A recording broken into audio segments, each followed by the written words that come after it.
bi ñu nuyuwaat leen fii ci Star TV seen programme bi la Traffic Talk man la seen doomi ndey Kawsu Badji comme niñ ko dee defee saa yu nekk su waxtu bi jotee ñu teew fii waxtaan ak askan bi comme niñ leen ko waxee woon last week this week nag dañ change li nga xamante ne moom mooy di time schedule as a result li nga xamante ne moom mooy programme bi the programs department ñu ne gis nañ ni programme bi is very important and the drive time ba si Gambia bi fii nii mooy diggante 4 ba li nga xamante ne moom mooy 6 o'clock and as a result we are happy to present to you that henceforth the program will be coming in 1 hour 30 minutes time. A period of li nga xamante ne moom mooy 1 hour 30 minutes that is the duration of the program instead of the usual 1 hour so courtesy of li nga xamante ne moom mooy di programmes department dinañ leen sant gërëm leen ci loolu noonu ci biir kër gi ñu ngi fi am li nga xamante ne moom mooy suñ gësi kon lu ñoo def rek mooy njëkkale na dalal ci li nga xamante ne moom mooy biir kër gi kon léegi rek lu ñoo def mooy dalal ki nga xamante ne moom mooy Alieu Mr Bah from li nga xamante ne moom mooy di Front Star Driving School Mr Bah dalal nañ la jàmm fii ci programme bi. Thank you very much Kawsu ñu ngi rafetlu jotaay bi nga xamante ne am nañ ko fii si bés talaata bu nekk di ziare ñoom ñi nga xamante ne ñoo ñuy toog di ñuy déglu dañuy xoolaat si télé bi ak si radio bi di ñuy déglu di ñaan rek yal nañ continuer programme bi si jamono bi weeri koor bi jeex di ñaan réew bi nga xamante ni ngeen fay dégg ay fitna yal na yàlla wàccee fitna bi ba aduna bi yëpp delluwaat si seen sago bi nga xamante ne lépp luñ doon def di dem kanam bi aduna bi dina dem si kanam incha allah. mu nekk lu am solo Mr Sambu di nekk fii nii tamit represent li nga xamante ne moom mooy di General Transport Union yàgg nañ di use the word di transport union ba def nañ a clarification is General Transport Union ñu dalal la Mr Sambu. jërëjëf Kawsu di nuyu suma ñu ma bokkal plateforme di nuyu Star TV with Star Radio di nuyu ñi nga xam ne ñoo ñu déglu jamono bii nii. di leen jégalu si ñoom di ñaan yàlla jàllan jalaala moom mi xam ne moo ñu jox kàttan ak wér bu yaram bi ñu ñëw toogaat fii di waxtaan ak suñ mbokki Gambien ni kon di gërëm yàlla boobu di ñaan yàlla weeri koor bi dugal nañ si jaama yàlla ñu jekkali ko si jaama yàlla defal ñu jaama defal réew mi jaam Star TV yàlla naatal leen ba li ngeen bugga yàlla defal leen gos liggéey réew ngeen def kon ko programme manager bi dem na ba yokkal ñu another 30 minutes ñu ngi koo gërëm bu baax a baax si lum ñu defal. jërëjëf Mr Sambu Mr Kujabi jóge ko ci fi nga xamante ne moom mooy di G plus of li nga xamante ne moom mooy di Gambia Red Cross Society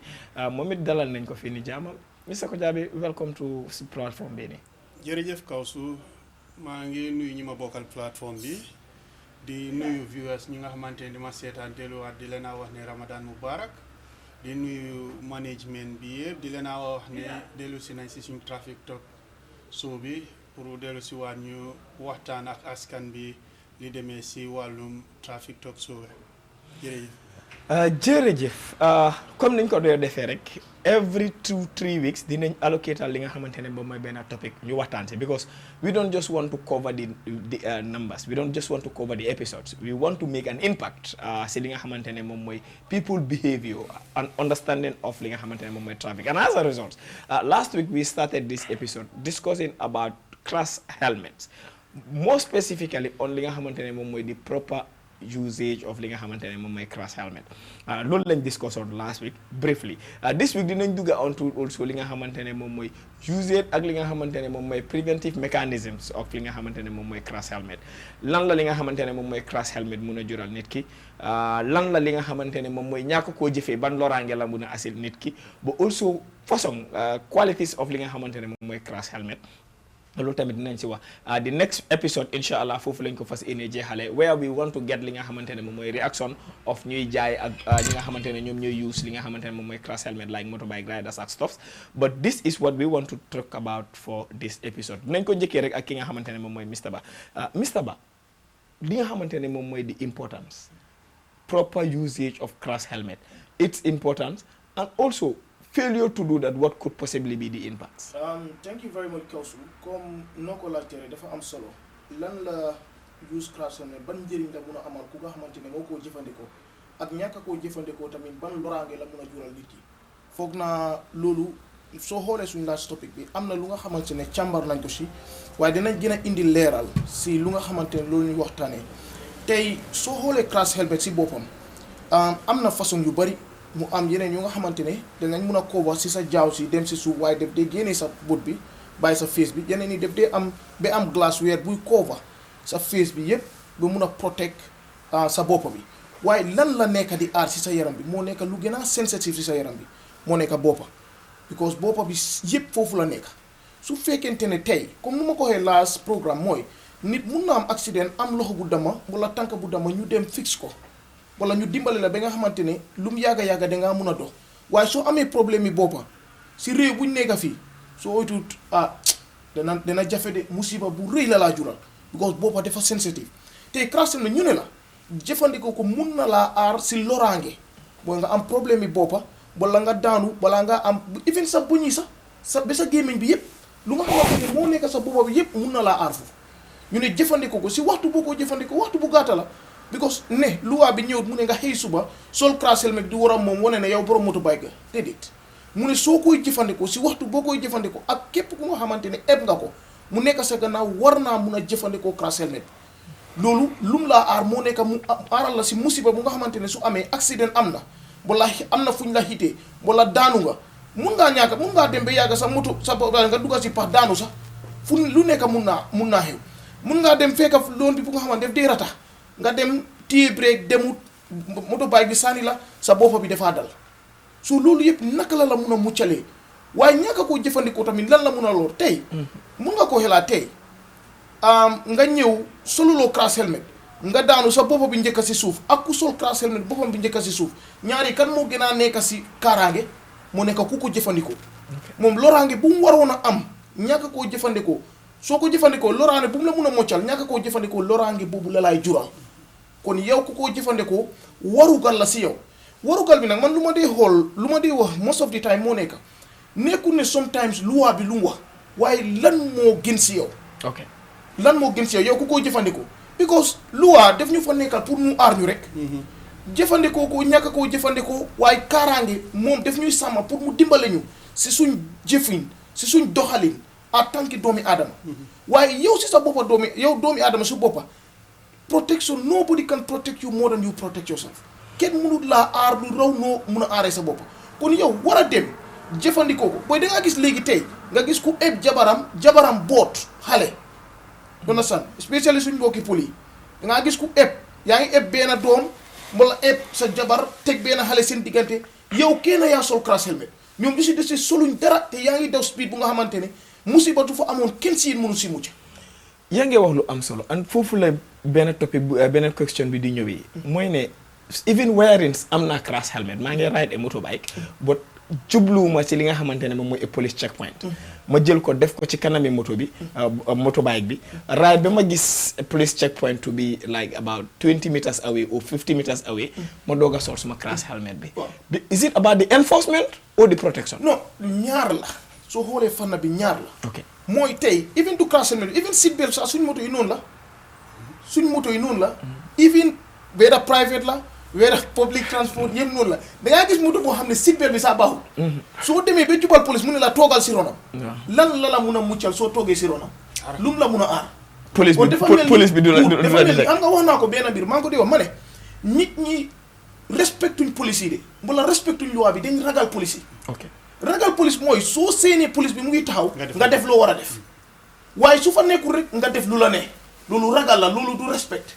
waaye su fekkente ne dañ respectoon waruloo seet police bi mu ngi fa wala police bi nekkul fa yow lii sa kaaraange la dem ko war a def. and therefore ñuy def loolu noonu what information do you have for them? lu ma leen xamal mooy gis nga police bu nga xamante ne kooku mooy tax ngay sol sa helmet bi kooku musiba su amoon balaa mu koy yëg yow yaa koy njëkkaa yëg yow ku nga xamante ne yow yaay dawal. ok kon yow war ngaa mun a jël measures bu nga xamante ne sa kaaraange mooy jiitu yow da nga war a jiital sa kaaraange balaa xool luwaa bi sax lu wax man loolu laa gëm ne su ma doon dawal motorbike balaa maa seet luwaa bi lu wax wala police bi lu maa wax sax suma kaaraange laay njëkkaa def. safety first before enforcement. safety first before enforcement mu nekk li nga xamante ne lu am solo la ci kàddu yi nga xamante ne wax na ko mu nekk luñ see jàngee Mr Sambu jaaga ngeen a yëngu ci li nga xamante ne moom mooy wàllu transport dem ak ñëw and then ku yëngu ci transport traffic mooy the main issues and traffic is a combination of the driver the rider the pedestrian te ak li nga xamante ne moom mooy even bystanders si so ñun ñëpp dañ ci am li nga xamante ne moom mooy wàlla bu ñëw play but as a driver lan mooy sa observation ci wàllu li nga xamante ne moom mooy motorbike riders ak wearing or proper usage of li nga xamante ne moom mooy crash helmet yéen a ngee drive si biir réew mi outside li nga xamante ne moom mooy réew mi provincial areas ak li nga xamante ne moom mooy in the capital city naka ngeen gisee riders behavior towards the proper use of crash helmet. Kawsu jërëjëf si question bi foog naa Aliou wax na lépp lu ñu war a wax sax because soo seetee ñun suñ tali bi nuñ ko dee designé kéetawut pedestrian kéetawut rider kéetawut bicycle kon lii dafa nekk combination boo xam ne léegi ñun ñëpp lañ boole si benn lii kon ñun ñi nga xam ne ñooy dawal motorbike suñ safety suñ loxo la war a nekk police mu ngi fa nekku fa man suma safety man maa ko yore soo ko defee rek di nga mucc soo seetee area bii sax di traffic flow of motorbike bariwut fu mu bariyee mooy ne Basse and other areas fii fu moo ñëwee mooy dëkk bi num coastal area yi Tanjee Sanyang léegi ñoo ko nekk di use di ko def public transport which it is not governed by law but sat one or two things moo tax mu ñëw si système lu ma dee wax nit yi mooy ne ayda police mu ngi fa police nekku fa yow sa safety yow yaa ko yore kon crash helmet lu mu laa njëriñ moo gën a am solo soo ko solut loraange ba mu laa teg te soo amut crash helmet nga sol ko nga am accident sa boppa bi is in danger because tey boppa dafa sensitive comme Aliou nu mu ko waxee su yaaxuyee rek sa benn xel bi wàññeeku na memory loss kan memory loss so su memory loss happunee rek fan ngay faju tànka bi mun nañ koo defar loxo bi mun waaye sa memory bi su loosee amuloo fen ku la ko mun a defar kon dañ dee ñax borom ride especially ñi nga xam ne ñooñu la ñu gis nga man soo maa eb amuloo crash helmet du ma egg sa kaw ride because suma safety bi man maa ko yore sa boppa nga am man suma boppa la am kon ban impact la ma war a def su impact am because dëkk bi num bindee ak suñ tel yi nuñ bi expect ne every day dinañ la hit wala nga hit nga wax li nga xamante ne lu am solo motorbike is natured that way moom su hitee dafaa daanu suñ ko hitee dafaa daanu as an experienced driver when it comes to li nga xamante ne moom mooy ba léegi on riders behaviors léegi-léegi nga gis motorbike bi nga xamante ne dafaa ñëw ba agsi towards a crossroad mu wàcca li nga xamante ne moom mooy di other lane si fast lane bi mu jël di slow lane su moto yi taxawee di mee sax moom dafaa continuer these are issues that we have experienced almost every now and then nga gis ki nga xamante ne dafaa ñëw ba agsi si li nga xamante ne moom mooy li nga xam ne mooy zebra cross moto yaa ngi taxaw moom mu manœuvre di jaala fil ne fit na foofu noonu if there is any experience of such naka nga ko dundee ak ban information nga am pour gars yi kaw su loolu every day maa ngi koo dunda because man baa ñun Tabakoto laa dëkk foofu laa dee room tey si suba sax happen na ba tuuti cette place bi hit ko ma ne ko may ko because soo ko mayut soo hitee sa time mooy waste time am mooy ayda mu dama wala mu dee yow yaay taxaw ma ne ko soo leen gisee li da leen dee may space because ñoom dañ foog ne fuñ seen bot yi xëj rek mun nañ faa dem respect kuñ traffic rules respect kuñ zebra cross respect kuñ dara waaye ñoom seen boppa seen loraange moo si nekk because su impact amee ñoom ñoo ko njëkkaa fil dam day wax ne wax naa ko fi su impact amee government ñaata lañ si dee luus fuel bu ñoo laka medical bill bi yëpp is resources kon ñun ñoo war a jël suñ matuwaay neen ñun as Gambia dañ bugg a def lii naka la ñoo wàññee accès foog ñu jël responsibility foog suñ attitude yi ñu change ko be a responsible citizen su loolu amut rek cause lu ñoo coow yëpp with good laws duñ dem because good laws without enforcement du dem good laws without attitudinal change duñ dem suñ waaye nuñ baax ñun suñ boppa suñ ceeñut suñ jikko bi duñ musa dem fen kon lii moo nekk njàngat boo xam ne ñun ñi nga xam ne ñooy use rider ñun ñi nga xam ne ñooy dox tànk ñun ñi nga xam ne ñooy use moto sa safety na nekk salo prevention is better than cure mu nekk li nga xamante ne moom mooy almost everyday slogan we have had that times without number and that's the whole truth so as a result Mr. Kujabi emergency response lu am solo la ci réew dafa wàññi li nga xamante ne moom mooy the degree of li nga xamante ne moom mooy injury last time bi discuss nañ fi on the issue of li nga xamante ne moom mooy nit su amee incident si moto time bi nga xamante ne mun na koo am pour recover su fekkee ne am na di response on time bugga nañ nga jox ñu an analysis of su fekkee nit am na an injury ou accident si li nga xamante ne moom mooy motorbike time bi nga xamante ne am na ko pour survive balaa moo àggatu di nearest hospital with a crash helmet and without a crash helmet and then nga defal ñu an analysis lan moo waral ñaar yi ni jërëjëf Kawsu si laajte bu am solo boobu noonu foog naa last time waxtaan si topic bi lañ doon wax te ñu ngi ñëwaat loolu rafet loolu pour ñu gën a ñëw ñu gën koo yaatal Kawsu helmet crash helmet is for protection daf laa aar ok lu si nekk mooy si lu mu laa aar mooy because soo xoolee in global statistique bi lu ñu waree si àdduna bi yëpp ñu ngi laa woon ne accident ak nu munti bëri 21% bi yëpp si road traffic accident bi la si road crash bii nii 21% bi yëpp da ngaa gis ne loolu motocycle yi la te si biir motocycle bi ñu ngi laa woon ne 80% si ñuy am dat accident si motocycle bi yëpp ñu nga xamante ne dañ de am fatality 80% bi yëpp lu ko dee cause mooy head injury. oh 80% xam nga loolu c'est big percentage. absolutely ñëpp ñu nga xamante ne dañoo ñàkk seen bakken si road traffic accident crash bii nii as a result of motorcycle accident bi ñu ngi laa woon ne 80% of ñu ñàkk seen bakken yëpp head injury la.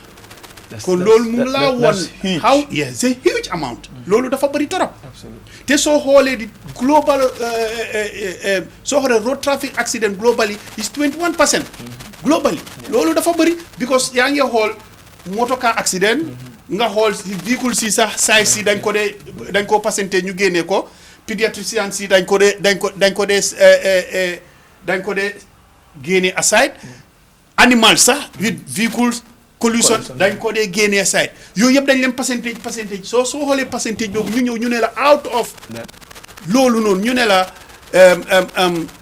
motorcycle crash bi contain 21% loolu lu bëri la. léegi ñu ñëw dellu si waat ñu ne la ne si motorcycle crash bi si ñu nga xamante ne fatality 81% bi yëpp 80% bi yëpp dafa nekk ñi nga xamante ne solu ñu helmet loolu mu crash helmet loolu mu ngi laa woon how important it is pour nit sooy dawal motorcycle nga sol crash helmet léena yaa ngi laajte pour ma fa jox la ñaar yooyu noonu benn si ku nga xamante ne sol nga crash helmet because wax naa ko fi woon ma ne the brain control every activity moo nekk sa lépp li nga xamante loolu ngay def sa biir dund absolutely is been controlled by the brain bi moo ko amee te brain bi moo nekk si biir boppa bi moom su amee problème rek sa general système bi yëpp am na problème léegi lu xew mooy su fekkee yow yaa ngi sol crash helmet nga amaay si accident sa brain bi nga xamante moo amee sa activité bi yëpp moom mucc na benn ok xëy na li nga si am mooy peripheral injuries mooy maanaam xëy na di nga si am because fracture benn la si nga xamante ne da nga ko dee faral di am su fekkee crash bi am na ok spinal injury andi soon waaye te spinal injury sax bi ñu ko waxee roots head bi si biir si boppa bi la fii si ndaw ok so spinal injury mun nañoo wax ne it's also connected to li nga xamante ne moom mooy head injury bu baax a baax ok force foofu la jóge ko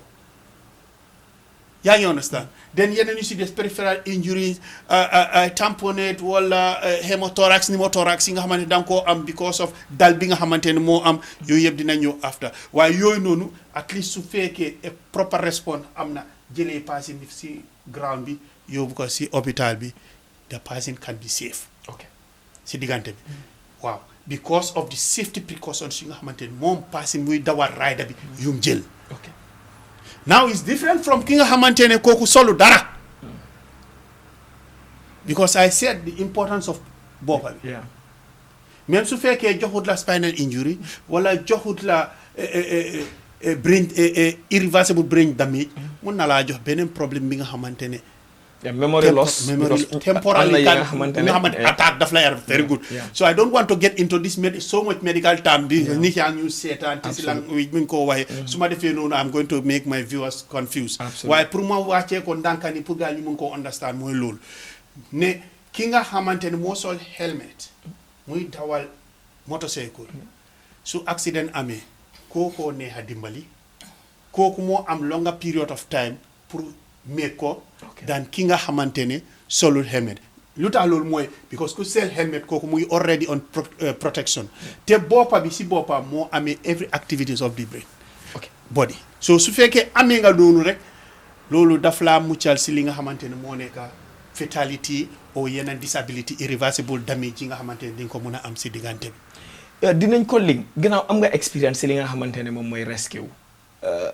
ban advice nga am pour wax ñi nga xamante ne ñoom ñooy riders yi dee dawal motorbike mais ok with or without a police officer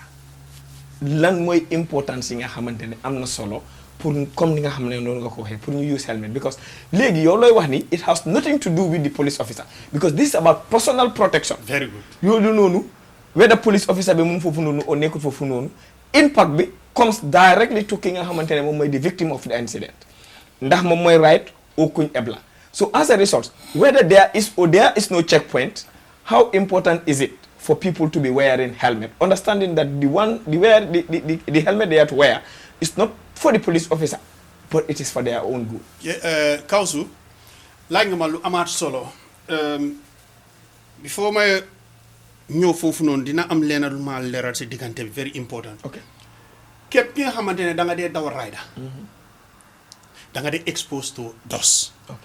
da nga dee exposed to ngelaw te ñun ñëpp xam nañ ne si ngelaw yi nii foofu la micro-organisme yi dëkka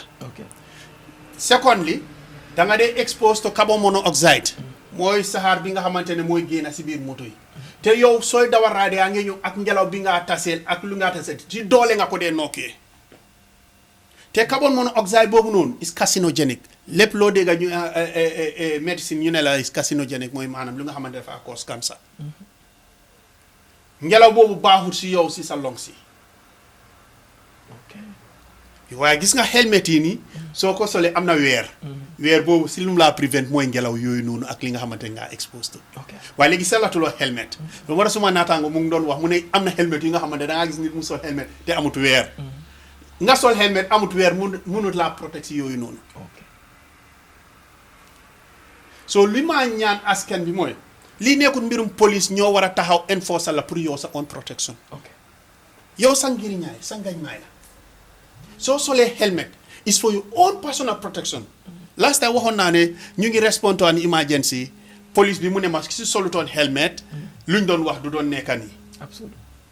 kon loolu mu ngi laa woon ne how important it was because kooku léegi dafa mel ni his life is been safe because of helmet bu mu soloon su fekkoon solutoon helmet ni kon police bi ñu witness accident bi ñoo doon wax loolu noonu so it is important pour nit yi ñu sol helmet su ñoo dawal seen motocycle yi. dinañ ibbi line si kanam tuuti rek but still si Mr Kujabi bara ñoo dugga ci li nga xamante ne moom mooy téléphone line si Mr Kujabi lu gën a bëri helmet pour protect li nga xamante ne moom mooy head bi la loxo su amee injury muy def bleeding mun nañ koo prevent ba nga xamante ne even su fekkee ne li nga xamante ne moom mooy nit ki balaa moo àgga si hospital bi amount of blood bu mu war a drain mun nañ koo taka balaa moo àgga foofu noonu mun nañ koo ekkati loxoom bi pour make sure ne li nga xamante ne moom mooy blood flow bi bu mu over high si boor boobu noonu in an instance bi nga xamante ne head injury la without a crash helmet how manageable would that be compared to li nga xamante ne moom mooy su fekkee ne sol na helmet beneen area moom moo am li nga xamante ne moom mooy injury te mu ngi génnee blood because clearly in one of the conversations fii si plateforme bi yaa ngi ñoo wax li nga xamante ne moom mooy nit ki chances bu mu am pour survive su fekkee manage nañ li nga xamante ne moom mooy blood flow. Thank you very much. am nga Kawsu bleeding is dangerous much especially previous bleeding is very very dangerous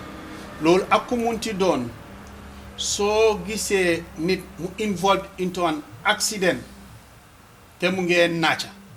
yow su fekkee yaa ngi romba wala yaa ngi affaire si xew na sa kanam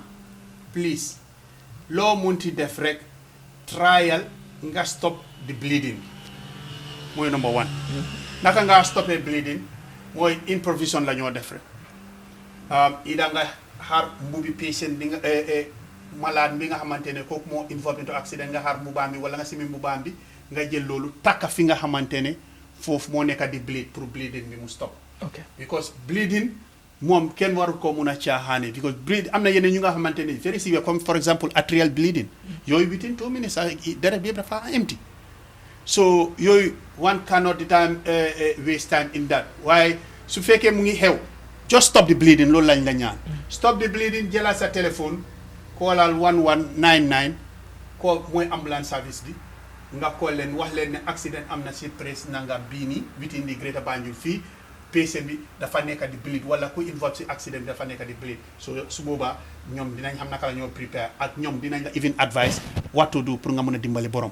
waaye yow su fekkee ñëw nga foofu fekk patient baa ngee bleed wala ku involve victime bi mu ngee bleed the first thing la nga war a def stop the bleeding noo ko stoppé mooy su fekkee mu ngaa sacrifice sa mbuba baax na waaye su fekkee mun to save a life waaye su fekkee mun loo sacrifice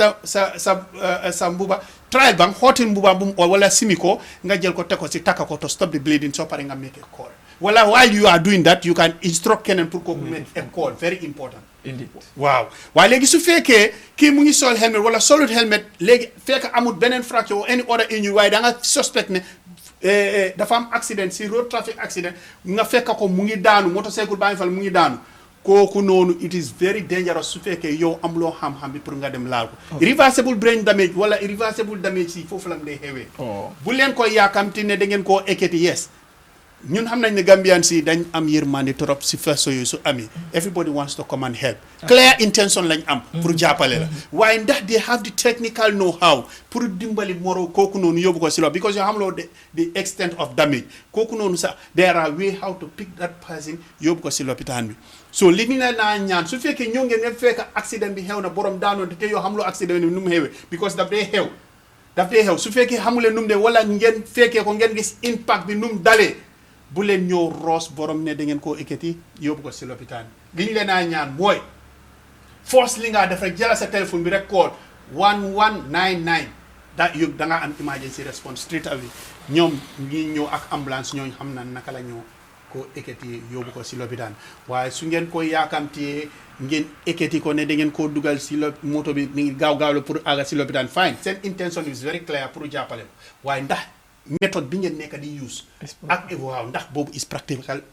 ndax loolu ngeen war a use is another thing and then soo leen ko ekkatee tamit fi ngeen ko ekkatee yóbbu ko ndax ni ngeen ko ekkatee yóbbu ko tamit ndax yéen aatu leen another damage si injury area bi nga xamante ne boobu la am is also another thing indeed very important 778-7776 778-7776 fàttali leen na ngeen seetaan Star TV di déglu li nga xamante ne moom mooy Star FM radio seen programme bi la Traffic Talk man la seen doomi Ndeye Kawsu Badji ci biir kër gi ñu ngi am li nga xamante ne moom mooy di G plus of li nga xamante ne moom mooy di Gambia Red Cross Society ñu ngi am li nga xamante ne moom mooy representative from the General Transport Union ak Front Star Driving School programme bi ñu ko dooleel ñooy Front Star Driving School kon nag léegi rek li ñoo def dinañ ibi li nga xamante ne moom mooy line si but also dinañ continuer wala ci waxtaan bi ba suñu amee li nga xamante ne moom mooy koola ci biir kër gi Mr Bah li nga xamante ne moom mooy the importance to teach or train new drivers on li nga xamante ne moom mooy safety precaution but more specifically su fekkee ne accident am na involving ki nga xamante ne moom mooy a rider with or without a crash helmet. Thank you very much Kawsu dañ fa laal point bu am njëriñ bu baax a baax moo nekk education jàngale foog naa lu nekk di waxtaan yëpp su delluwaatoon si drawing board bi xam-xam moo jiitu yëpp moo nekk ñu nit ñi because most of the time soo gisee tey accident mun a am nit jógee fale yaakamti pour dimbale nit kooku ñàkk a xam la moom lu mu gëm ne dimbale moo war a am waaye nu mu ko war a dimbalee loolu amul si xam-xam moo tax suñ delluwaate si drawing board bi rek dañu xam ne luñ njëkk a war a def moo nekk nañ eete jàngal askan bi foog naa programme bi loolu moo ko tax a jóg su askan bi su nit yi xamee rek dafaa gën a yomba pour mun a deal ak ñoom tey man ku toog fale xaw ma ne man dama foogoon ne nit su lale su daanoo su amee crash accident am na rek ñëwal rek nga rocci ko nga ekkati ko dimbale ko ba mu egga si hospital bi man loolu laa gëm waaye ndax ndekete am na lu gën a baax loolu wala lu gën a war loolu loo xam ne war naa ko mun a xam balaa ma koo dimbale so moo nekk jànga bi nag nekkul ne rek si driving school bi rek la nekkul ne rek si government bi nekkul si police loolu collective responsibility nit yëpp dañu war a eete yoona saat eete nag si naka lañ ko war a defee ak naka lañ war a toppee lu nga xamante ne moo ñu ëmba du ñëpp moo nekk loi bi du moo nekk si ñaari boor lu nga xamante ne war nañ koo mun a xool jàngale bi danañ ñëw ñun soo ñëwee si driving school foog naa duñ dee jàngale most of the time startoon nañ ko motorbike waaye foog naa ne it's very important we bring it back because soo xoolee motorbike gi borom rider yi lu bari problème buñ am moo nekk ñàkk a toppal luwaay trafic bi ñoom gëm nañ ne luwaay trafic bi moto yi ak yu nekk si kaw tali bi moto yi rek la ñoo ko war a toppa ñoom bokkuñ ci te trafic bi loi bi yëpp la omba képp ku nga xamante ne that's why you say it guide all road users képp ku nga xamante ni mu ngi jëfandikoo tali bi rek luwaay tali bi war na la wala toppa na la war nga ko mun a seetu war nga ko mun a jëfe ba nga xamante ne lépp lu nga xamante ne muccal la lu mu war a muccal ni dana la si muccal yow bu nga xamante ne yaa ngi si kaw tali bi that's important kon jàngale bi dafa war a delluwaat dañu war a indiwaataat jàngalaat nit ñi ñu gën a xam because tey gis naa ko du benn du ñaari yoon moto taxaw di may nit on a zebra crossing mu taxaw ni mooy moto buy may waaye borom rider moom dafaa dem moom foog na ne bokkut si yu war a may kuy cross te foofu pedestrian crossing bi foofu ñu ne la zebra crossing bi fii pour nit ñi la kon nit su fa nekkee di dox moom moo la opérate yow ku munti ñëw soo ñëwee da nga war a taxaw kon dañ war a delluwaat ñu impose man gum naa ne war nañu mun a impose bi nga xamante ni motorbike bi dañ leen war a check ñu test leen ba xool ndax lu ñuy seetu ci driver bu ñu war a jox lansin ndax seetu nañ ko si borom motorbike bu ñu war a jox lansin pour mun a jëfandikoo tali bi because soo déggee ñu ne la nguur wax naa ko fi pour aar nit ñi la waaye nit ñi waruloo taana si ñoom yoo war a aar bàyyi yeneen yi foog naa ñëpp ñëw la war a umba ñun ñëpp ñoo si war a bokka mooy war nañoo mun a seet suwaat képp ku nga xamante ne weeda motorbike nga yore weeda tuk nga yore weeda moto nga yore loo munti yore war nañoo mun a seet ba nga xamante ni gën nañoo yaatal plateforme yi di gën a askan wi even borom kuy dox even kuy dawal welo bi moo tax ma ne programme bi bokk na si programme yu nga xamante ni man su ma nekkoon government programme bi man danaa ko dooleel ngir lan dafa nekk di play a very fundamental role mooy eeti askan wi because waxoon nañ ne askan wi foog nañ even nit ñi si boppam sax foog nañ ne tali bi pour moto yi rek la Mr Sambu nu mu ko waxee mooy suñ tali bi nuñ ko pave fii nekkul ne dañ cater for every road users but we are all using the same thing ñun yëpp lañ boole bokkal ñu benn place kon foofu ku fa ñëw rek war na faa mun a seetu moromam war na faa mun a bàyyi xel te borom motorbike yi seen problème lu bari luñ dee am sax du ñëw dee hit de dañ dee dugga rek bañ laal bañ hit wala ñu hit leen mooy ne gëm nañ ne ñoom fu nekk war nañ faa dugga fu nekk war nañ faa jaar bañ a seetu trafic laws yi bokk na si accident yu gën a bari yu motorbike yi di am te most of the time soo seetee motorbike yi accident yu ñu dee am ñoom lu si gën a bari def dee serious because motorbike nu mu bindoo la su la dóoree dina daanu ñaari tànk la sa benn tànk bi su wàccee rek beneen bi mënatu téye soo ko dóoree dina daanu because doole bi su balancé benn boor bi rek beneen boor bi dafaa dem mënul koo téye kon dafa am solo bu baax a baax ñu gën a jàngale and foog naa ne even driving school si léegi soo gisee as a driving school wala ñu come up with an initiative to open an association for driving school is to make sure that we standardize absolutely standardize moo nekk war na xam nañ ne lii war naa am because foog naa last time bu ma fi ñëwee wax naa ne bokk nañ ci waxtaan yu nga xamante ne jot nañ ko am moo nekk jot nañoo lekkaloo ak di Gambia Fire and Rescue Services ren gis nga most of the time desi loo dee gis moto yu taal bari na kay every time nga dégg moto taal na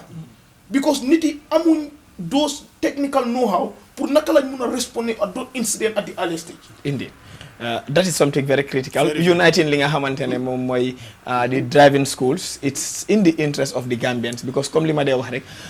they are exporting li nga xamante ne moom mooy knowledge but their customers are the people and most of the time these are the people that are also going to be saving or driving us. So loolu dafa am solo trop. Driving schools standardizing seen curriculum bi is key. Mr Sambu, léegi ñu gis critical situations by bike riders da ngaa gis where double lanes are moto yi dañoo dem moto yi dañoo ñëw mu leer na the turning point is far you decide to use the left hand side of the traffic as a motorbike rider instead of the right hand side of the traffic. If mus nga am any experience of such ak naka nga ko dundi because lii is something critical maa ngi drive di dem defi an interview.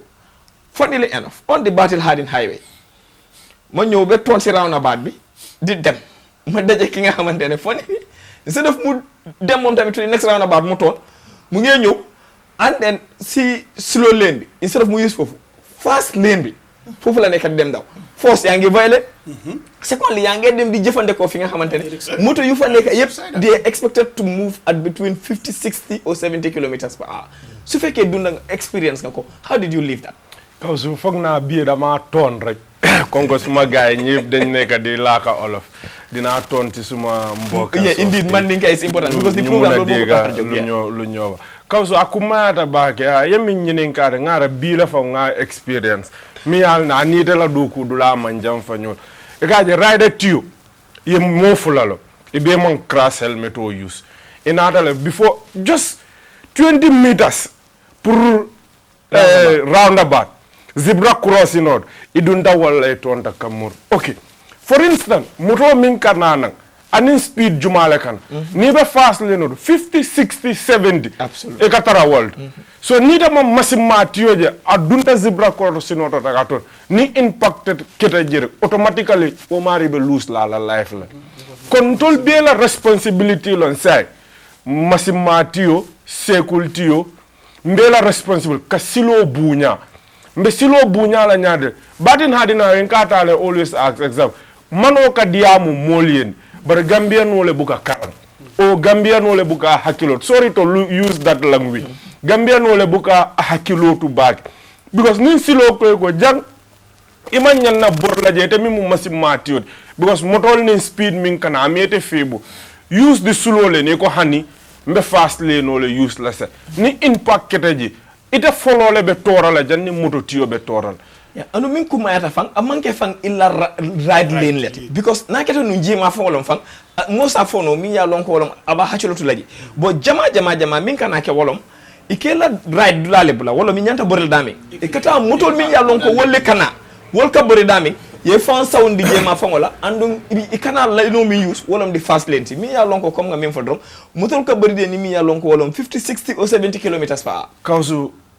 ndela mira loto sa nyanta ka minke as Gambia I think school also engagement safety etera under their curriculum. Indeed. Because near jibe even student all for zebra cross eka modela be zebra cross no cross ka be text eka student modela be zebra cross ta be diamu kan telephone which itela safety nyanta tarle itela bulokon. So ning ata government ye nyinke as curriculum in the schools pour ka itandi molla ko ibe silo kuntu la nyaay be silo use la it will help to minimize accident in this country. And secondly, civil education. Mune la nyantoti pour ka mol karandi ibe mune mol la nyantoti. Foy ba kekan. Foy be mol karandi kan be silo use because nka afole ko transport alone cannot do it. Unless stakeholders all na you see, let them draft. Gambia is good about laws and drafting good laws, but implementation is our problem. What can we do to implement this thing? Because until being a target lesson, end of 2026, we want to see Gambia as road crash free. But from back Kenola, then you take Kenola. Don't take Kenola. Folk being a bulo do nyobul na blame Red Cross yake jana driving school ol yake union ol yake police ol yake central government. But it should start from the central government. Ming it all leadership tal through Ministry of Transport. With all stakeholders, kaitan nilako, say nyinketal, mbe mune kenol. Okay, say alga curriculum nati through Ministry of Education. Basic and secondary. Basic and secondary. Nga curriculum dundiba. Nga safety fanantig, nga jube. Generation to come. Fa be nafala le fati nafal. Because ndiamuta le mbatar. Nga telesorumol. Nga carnivalol, nga kuol. But yet still people don't want to change. And change begin in ourselves. Change is the only thing that is inevitable. Yeah, dama am benn mbir duma bëgg a yokk si lu mu doon wax. Soo seetee even curriculum bu mu am civic education seen curriculum bi ñu ngi fa am road signs. Part of the curriculum that they have right now bu ñu nekk di tëj because I checked the book gis naa ko maa ngi ko doon read. Waaye basically yu ko jàngale whether they actually understand ne lii nii nga ko war a jàngale. Xam nga ñaar la mooy ne kii mun na read mu ne zebra crossing if you come you have to stop there kii have to that is reading. Read na ko ndax moom the impact ak feeling bi ak xam lu ko war a jàngale ndax am na ko. Loolu tamit is another thing. Because understanding the qualification of knowledge transfer. Qualification of knowledge transfer is very important. Very important. Am na lu nga xamante ne read ko explainal ko xale bi ak yow dunda ko xam ko ñaar yu ute la. So the other thing mooy ne ministry lii dafa war a nekk a must safety should be part of our school curriculum. Okay. War nañoo mun a push and they take expert to draft. This doesn't mean we don't need to write encyclopedias ñu bring ko fii ñu déedéet just simple methods of teaching pour xale yi mun a understand. because lii grassroots la. lu ma la mooy grassroots la am na soo bëggee fay dara su demee bi am na fu mu dee egga mënuloo ko xeexee noonu dangaa tege génération buy ñëw. Yes. because génération boobu nga dee groom ba nga xamante ñoom understand na ñun suñ jeexee yuy ñëw dinañ mun a continuer. the other thing mooy am na loo ko laajte fii Omar wax na kii nag Samb wax na si lu am solo waaye soo xoolee dafa am docteur lu mu dee wax mu nekk convenience over safety. Absolutely. ñun loolu moo nekk suñ jikko. waaw Gambien bi si boppam ñun suñ boppa nañ de lu gën a dal sa xel rek yow loolu nga dee kaaraange doo ko dee sóoraale dangaa gis tey soo xoolee tey suñ yoon bi place yoo mun a koof dafay soriwante waaye nit ki dangaa ñëw ku nga xamante ne dafaa ñëw ba place boo xam ne xam na ne du fi mun a koof waru fi koof waaye dina fa jéem a koof ngir nan la fii moo gën a gàtta si moom. Absolument. waaye ndax moom sóoraale na woon kaaraangeem bi because yow soo demee yoon bu nga xamante ne nit yi moto yi foofu la ñuy ñëwee ngay dem di daje ak moom du la fa dal wax dëgg yàlla yow yaa ko teg sa bopp kon ndax dañu sóoraale suñ kaaraange balaa suñ kaaraange la ñuy njëkkaa balaa ndax ñun convenience waaye ñun xel bu dal rek sa xel bi su dalee naa def lii rek naa ko def waaye lu la fi mun a fekk doo ko dee mun a bàyyi xel. lu la faa mun a fekk doo ko dee bàyyi xel mu nekk li nga xamante ne lu am solo la ñu ñëw rek si Mr Kujabi. Rescue is critical. Rescue su fekkee ne nit ki dafa am li nga xamante ne moom mooy involve si li nga xamante ne moom mooy accident. si wàllu motorbike. lan nga si bugg a jàngale tey li nga xamante ne askan bi war nañ ko mun a bàyyi xel wax nañ di issue of li nga xamante ne moom mooy su fekkee ni daan na si boppa bi but bugga nañ nga jël ñu tout li nga xamante ne moom mooy a guide to say ok su fekkee ne motorbike accident am na XYZ ñoo nekka key checkpoints yi nga xamante ne askan bu ko fekkee war nañ koo mun a bàyyi xel and then call li nga xamante ne moom mooy di emergency response. Very good. Thank you very much Kawsu loolu am na solo trop ok lu nekk dafa am what they call the life threatening signs. am na leneen lu nga xamante ne su xewee there are approach yu nga xamante ne yooyu nga war a use pour mun koo mun a mitigate wala seet ni nga ko mun a solve. ok once soo ñëwee nga fekk nga found road traffic accident mu ngi xew bi nañ wax si motocycle si boobu lañ nekk right na su fekkee loolu xew na position bu borom tollu ak rider bi fu mu nekk it is very important pour nga engage the police. ok they are number one call leen ñu di nga call ñun emergency response services dinañ war a because victime bi ñun ñoo ko war a attend waaye call the police. ok it is important pour gars yi ñëw ñu gis loolu because police should help pour ñu mun a taxawal trafic wala balaa police di agsi yow mi sa boppa su fekkee road traffic accident am na li nga mun a def mooy am na signs yu nga xamante ne da nga ko war a mën a def pour driver si ñu mun a xam ne am na fale lu fa xew so su ma war a ñu war a naa teegi suma tànka you understand jëlal signs yi nga xamante ne da nga jël xob ñeneen dañoo jël xob teg ko pour driver yi su ñoo ñëw ñu gis ko benn la wala ñu jël xeer teg ko at a distance wala teg a sign bi nga xamante ne dinañ ñëw at a distance pour suñ gisee loolu dinañ xam ne am na lu xew fale ok the other thing that you can do soo callee traffic soo callee emergency response service mooy ñun ba pare the next thing li nga war a def try su fekkee am ngeen because I didn't hear anything like toll free number pour police yi ni ko am na yeah 116 or 166 something like that. Good. But we will confirm that very very soon. important Yeah. nga jël boobu tamit call police indicator leen ne there is a road traffic accident fii motorcycle moo fi xew xam nga yaa ngi call di because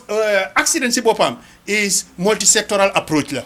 loolu nekkul comme like emergency response kese la waaye multi-sectoral approach la so di nga gis ne police yi dina ñëw emergency response dina ñëw di nga gis in fact the crowd control bi dafa gën a yomba and then ñi nga xamante ni ñoo mën a respond to the case dinañ mën a xam naka la I think that is very good approach bi nga xamante ne nit ñi war nañ ko mun a bàyyi xel pour façon yi su amee rek ñu war koo jéego mooy benn mooy surrounding bi safety bi it's very important loolu moo tax ma ne la jëlal dara nga teg ko mu nekk a sign bi nga xamante ne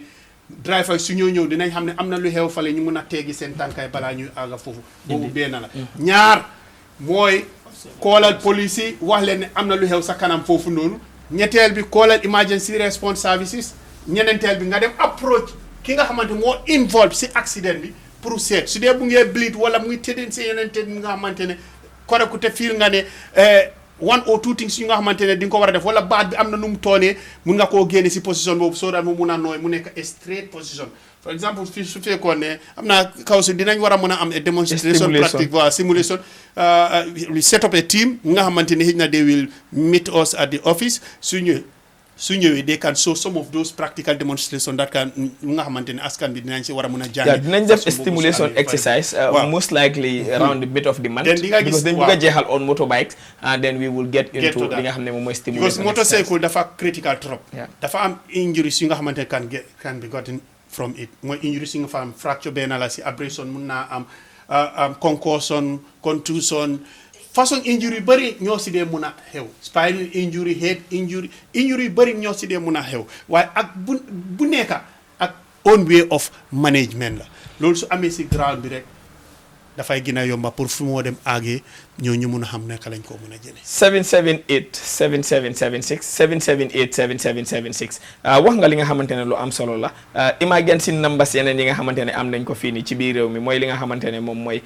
116 boobu mooy li nga xamante ne moom mooy order ambulance services yi nga xamante ne am nañ ko 117 mooy li nga xamante ne moom mooy di police yaa ngi am li nga xamante ne moom mooy 118 for fire and rescue service general emergency 112 so yooyu noonu tamit numbers yi nga xamante ne we want to also share them with li nga xamante ne moom mooy lu ñu wax bu also su fekkee ne bi nga xamante ne moom mooy di G plus 1199 su boobaa tamit anytime bi nga xamante ne call ngeen leen it's a 24 hour service moj moom fi nga xamante ne moom mooy within the Greater Banjul benn si épisode si gis ngeen li nga xamante ne moom mooy di credible jobs yi nga xamante ne ñu ngi koo def fii ci biir réew mi aseen nañ leen ko hello salaamaaleykum waaleykum salaam. jaama rek Baye fooy koolee. maa ngi yaa ngi koolee. Kanifing. Kanifing yaa ngi ci programme bi dalal jaama. jërëjëf. man dama bëggoon about zebra crossing la. nekkuñ di la dégg ak clearly. zebra crossing. si zebra crossing. ok. waaw zebra crossing bi da ngaa Gambian bi ci bëri dañ ciy laaj la parce que dafa di zebra crossing moom yow moom ñu taxaw di la xaar ñooñu nekkul nit comme ni ko suñu waa di waxee. da ngaa nekk di jàllal bi benn def ok. ñeneen ñi ñoo jàllal bi def bi ci benn atlas ñu ñëw di sport. ok. te bu fekkoon da ngeen war a woo jaay tamit ba benn bi da ngaa def ñu la mën da nga war a yaatal bi nga def. bu ko sàllaat la. absolument. yaa ëppal laay fekk noonu yaa Gambian ok nekk na li nga xamante ne lu am solo mu ngi wax li nga xamante ne lu important su fekkee ne nit tamit mu ngi si zebra crossing bi naka lañ ko usé I know after li nga xamante ne moom mooy this one the next one dañoo xool mooy we will do a stimulation exercise like lu ñu wax but also we will get to the field to do some of li nga xamante ne moom mooy di pre-record programmes foofu noonu because it's very important tamit ñu bàyyi xel li nga xamante ne wax nañ ko su fekkee ne ñëw nañ tamit let's move as a team dajaloo this is what we've seen in developed countries and ñu ñëw taxaw dajaloo a group and then ñu move but also su ñoo move at that time they put into consideration the need pour tamit ñu xam ne they are on a highway pour ñoom tamit for them to be security conscious exactly and then you move one point in time but we will create another topic for that bëgguñoo deviate from li nga xamante ne moom mooy di topic 778 7776 778 7776 ñu jëlaat callers rek ñu déglu si radio bi some of these videos yi nga xamante ne yooyu la ñoo war duñ ko lifin but we will come down to explain for the details pour tamit ñi nga xamante ne ñoo ko seetaan fàttale tamit ne mun ngeen koo toppa ci li nga xamante ne moom mooy di online Star TV Gambia.gm loolu tamit soo leen ko fa cegee di ngeen ko gis tamit si li nga xamante moom mooy all social media platforms so fàttali leen naa ngee déglu Traffic Talk fii ci Star TV Mr Bah ñu ñëw rek balaa ñoo jëlaat li nga xamante ne moom mooy benn kola parce que dafa mel ni waxtu tamit mu ngi ñoo xala xooj but dina ñëw ci li nga xamante ne moom mooy behavior of li nga xamante ne moom mooy riders motorbike riders towards li nga xamante ne moom mooy the traffic parce que gis nañ some of all those issues that were highlighted one fan ngaa toonee naka ngaa eegee si kaw tali yi naka ngaa overtake fan ngay overtake as a rider yooyu yëpp waxtaane nañ ko but dañ bugga nga sum up yëpp to li nga xamante ne moom mooy behavior dan mooy li nga xamante ne moom mooy proper behavior si ko war a nekk di ride a motorbike but also behaving properly on the traffic lan la ñu mën a jural. Thank you very much Kawsu si laaj boobu foog naa man most of the time soo dee seet suma waxtaan affaire yi behavior laa day gën a laal because dafa nekk lu nga xamante ne moo gën a am solo si jëm kanami réew because nit yi su jikko yi baaxoo rek lu ci gën a bari dafa yomba pour nga defar ko tey soo xoolee sarta yu nga xamante ne wala loi yu nga xamante ne ñu ngi tegu si kaw yoon bi soo xoolee ñun most of the time road sign yu ñu am yooyu nekkul ne rek si moto yi rek la dafa ëmba yëpp absolutely because amuñ specific road sign yu nga xam ne yii dañ wax pour rider la yii dañ wax pour moto la most of the time road signs yi lu ñu dee communicate it communicates to every road user tey soo seetee tey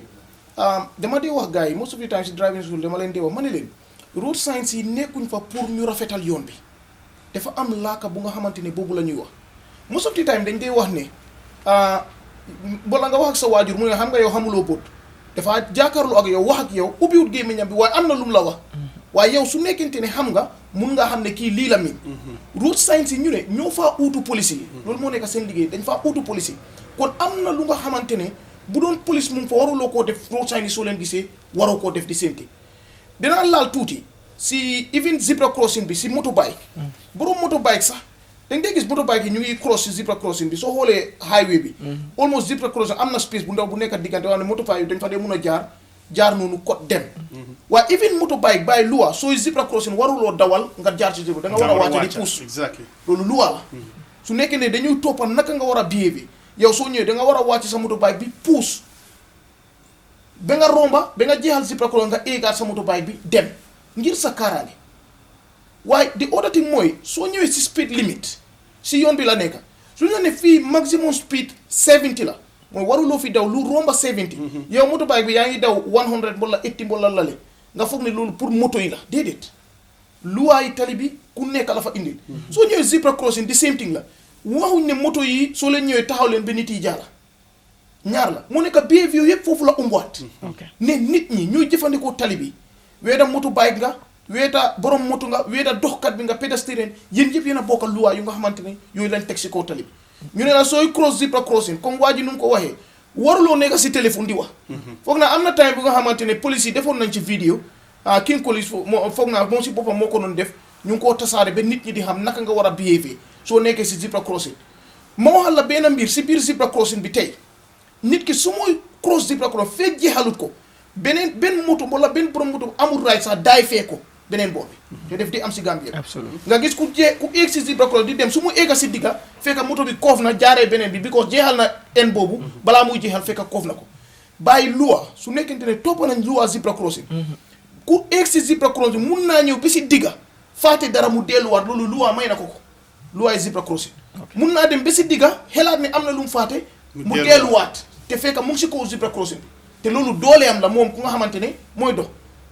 waaye ndax su fekkente ne yow moom su muy fàtte ak fu muy delluwaat fekk na yaa ngi koof soo ko laalee ba tey yow la ci biir kon moom kuy jëfandikoo zebra crossing bi war naa xam ne lii de waxtu la rek dama war a gaaw ma génn foofu warumaa nekk si téléphone warumaa doxee nu ma neexee warumaa def lu ma neex dañ ma ko may kon naa respecté loi bi ma jeexal ko ma dem waaye ku nga xamante ne mu ngi xaar war naa mun a am piisim taxaw ba kooku jeexal zebra crossing bi kon si gàttal rek pour tënka wax bi mooy borom motorbike bi yow dawalkati rider bi lépp road sign boo gis loi boo gis ñu teg ko nekkul pour moto yi rek pour ñëpp la war nga ko mën a toppa te nga seetu ko pour sa kaaraange lépp li nga xamante ne gis nga ko nekkut si li nga xamante ne moom mooy traffic signs yi nekkut si li nga xamante ne moom mooy pour moto yi rek but for all road users la mu nekk li nga xamante ne lu am solo la looy tàggatoo balaa ñoo ñëw si nee ñoom ñu tàggatoo lu ma tàggatoo tey kool yi duñ mun a bëri xam naa joolaay suñ oolee waxtu bi duñ mun a wax waaye di wax rek di ñaan Gambien si di wax ne nañ gën a dooleel programme bi man suma boppa sax am naa yéene su ma amee lu ma mun sax ma gën a dooleel programme bi because jar na ko ndax lu ñuy waxtaane lu am solo la te di ñaan askan wi nañ toppa lépp lu nga xamante ne ñu ngi ko fi waxtaane nañ ko fexe ñu koo jëfandikoo bu mu nekk si waxtaan rek mu em ne dégg naa lii waaye yow loo fi dégg am na lu nga xamante ne da nga ko doon def te warut kon soo ko déggee fexeel nga rectifier ko sa boppa yow yaa gën a mun a aar sa boppa ñun yëpp ku nekk mun nañoo jàngal nag waaye mënuñoo toppa ku nekk ñu ne la jaaral fii taxawal fii lii nga war a def yëpp eeta la rek waaye askan bi nañ gën a taxaw dooleel comme nu ma ko waxee rek di jërëjëfal programme manager ak Star TV si lu nga xamante ne may nañu ko di ñaan rek yàlla gën a yokk a jàmm si aduna bi yëpp ba nga xamante ne aduna bi delluwaat na si sago ba ñun yëpp lépp lu nga xamante ne ñu ngi si yëngatu ñu delluwaat si ba fitna bi yàlla emale ko fi. mu nekk lu am solo Mr Sambu finally rek ci wàllu li nga xamante ne moom mooy transport ak tamit tàggatoo parce que wax nañu ne waxtu xoj nañu ba bëgg nañ nga jël benn 1 minute pour nga mun a somo gis naa ne pël yi ñu ngi ñu alaat ne waxtu bi jeex na because ñoom dañ xiif fu mu nekk kaw su lu ma summarize mooy ne ñun ñoo war a change suñ jikko ñun ñoo war a seet sarta ak luwaa lan la teg ñu doxee ko because man mënumaa nekk fu nekk di wax nit yi def leen ni def waaye kuy jaala safety first before any other sa kaaraange ila tankoo ñanta tar lay fangole buloo kon because moote tankoo diila nga min bee fojam pour bankoo la ñaato taalam pour mool be accident o tala te ning accident o talaat koos la be talala Mansakunda kon Mansakunda fana ye bulo dundi programme ol kon nka mol karandi ke la nyantol nka mol karandi be silo use because nin silo kan use la le silo le ba tamala nyaat aka accident o le tala kon na accident o tala resources nim borol milkata for fatal accidents abe talala trauma center sol ka busy nyaami abe talala kon ñimbe mu simfalde mi yatinna Mansakunda ñante bulol dundi la programme ol ka mol kana ka civil education dani ka finti mol kan ke karandi be silo mol be silo ka ministry dani yet still ya bude la curriculum kono ka dindi because nin tol mamuy jamano min bina ntol la silol be kala nyaade kon fo ngol fanal karandi ya le be silo use amanke ta ya read damande ibitale yes science sol yitandi le be silo kuntula kono be ma koy ro kala bag kawsu ka Star TV tentu ke jay aning management aliwi yafo Cairo alama ale Cairo ke Gambia anim banku tomal be fitinobe dawoda alama ale jisuma bonje fo ala se Cairo murundi je because be jamano le kono min kandida kon be mbulola la man sa tallay ayen so sima yaning harje fringoni la banku nyima ay fitinol dava Star FM ni Star TV board management and CEO mil bebeja ale Cairo kale nga programme ni nse muruna njan talata kote ka mol karandi silol baraka baake kumol sahayata Mr Kujabi finally thank you very much Kausu lu ndaw li ma si buga rek mooy I think Gambian si dafa am problème bi nga xamante ne mu ngi ñu sonal trop mooy benn mooy xamuñu what is our right and privilege ñun understand ñu luy privilege ak luy right because dañoo am privilege ñu jël ko def ko right am na leneen lu nga xamante ni is not a privilege is a right so foog naa ñaar yooyu noonu daal loolu lañ nekk di jaxasoo te loolu jaxasoo boobu noonu tax na ba jox nañu a lot of problems si trafic si loolu moo war isil ay accidents yu bëri nii ak yooyu noonu yëpp so foog naa suñ fekkee loolu war nañoo mën a def jàngat bu bëri si yooyu ñu mun a xam lan mooy suñu right ak lan mooy suñu privilege kaw su maa ngi gërëm ñu nga xamante ne ñooñu nekk di seetaan di gërëm di management and staff of Star TV for the time bi nga xamante loolu la ñu créatal nii pour ñu am fi jàngat bi nga xamante dañ koy def ak Gambian ak outside Gambia yëpp kaw suñu la gërëm yow tamit di la sant di still di ñaan ne sponsor si nañ gën a ñëw ñu dooleel programme bi because programme bi li nga xamante ne la pour askan bi la te askan bi ñoo nekk di njëriñu liñ fi nekk di discours yëpp dafa nekk li nga xamante ne pour askan bi la te ñu askan bi ni nga ko gën a mun a déggee loolu la moo gën a make changes and then impact bi ci lañ ko mën a gis lu mu njëriñee doomi aadama yi si biir dëkk bi kon maa ngi leen a gërëm di gërëm ñëpp ñu nga xamante ñu ngi seetaan di gërëm suma naataangoo yi ñu nga xamante ñu fi toog comme suma gars yi ni ñu ko waxee rek mooy àdduna bi mu ngi saf torop ñu ngi ñaan yàlla suñ borom mu wàccee ndox bu seeda si dëkk yi nga xamante ne ñu ngi si ay tolof fi waxtu bii nii ba pare jàmm ji nga xamante boobu la Gambia am ñu ngi continuer di ñaan jàmm boobu mu continuer di sax ba faw kaw su ma ngi laa gërëm di la sant jërëjëf sant gërëm ñëpp ci li nga xamante ne moom mooy waxtu ak li nga xamante ne moom mooy safoo ak toppa parce que media lii rek la am léegi nii li nga xamante ne wax nañ ko mu nekk lu am solo programme bi li ko tax a jóg mooy yee askan bi waaye also create li nga xamante ne moom mooy an educational platform pour fi nga xamante ne nit ñi mun nañ see jàngee boobu also buñ fàtte ne am nañ an objectif ne bugga nañoo gis ne comme li nga xamante ne moom mooy 2027 bugga nañoo gis Gambia mu nekk li nga xamante ne moom mooy a safe zone to drive and loolu nag Star TV rek mënuñ ko li nga xamante ne moom mooy di G plus rek mënuñ ko di Transport Union rek mënuñ ko Only Front Star rek duñ ko mun so foog all partners ñu ñëw ñu amee li nga xamante ne moom mooy di financial muscle nañ provide li nga xamante ne moom mooy di necessary support the state as the primary duty bearer also nañ consider li nga xamante ne moom mooy Synergy working with li nga xamante ne moom mooy such platforms I will not even say this platform rek but with such platforms bi nga xamante ne awareness raising bi dina am because at the end of the day su fekkee ne atteindre nañ li nga xamante ne moom mooy the set objective of making Gambia a safe zone to drive dafa yokk li nga xamante ne moom mooy di tourism di jégalu ci ñi nga xamante ne ñoom ñooy callers yi parce que suñ sañoon we would open the line for a period of 15 minutes but unfortunately waxtu daf ñu xoj moo tax mënuñoo ibi line si lu yàgga but jaajëfal sant gërëm ñëpp technical team bi ci li nga xamante ne moom mooy di quality of li nga xamante ne moom mooy di output mun ngeen ñoo toppa ci online platform si insha allah we are on Star TV startv.gm man la seen doomi Ndeye Kawsu Badji for sponsors and partnership kindly reach out on 240 4041 240 4041 wala 240 4049 240 4049 loolu lañ leen amaloon until we come your way next week drive safe and know that motorbike riders are not an enemy to the traffic but also the traffic is not an enemy to motorbike riders thank you